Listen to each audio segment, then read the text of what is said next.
Hey guys, today I'm going to tell you how to use green screen on TikTok. If you're using TikTok and you want to use green screens, let's see how can you do that. You have to simply open your TikTok app and here just have on this plus option, and here you just have to select any filter. So let's say I'm going to select this one, just select that, then tap on this all effects. Once you have selected all effects, just select or tap on this magnifying glass to search for green screen. Just go for search and you have to simply search for green screen.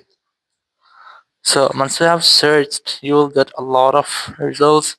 You just have to select the very first, and here it will flip to your front camera. So here now you can easily upload a photo or you can record a video from here. So in this way, you can easily use green screen on TikTok. Thank you very much for watching the video. Until next video, bye bye.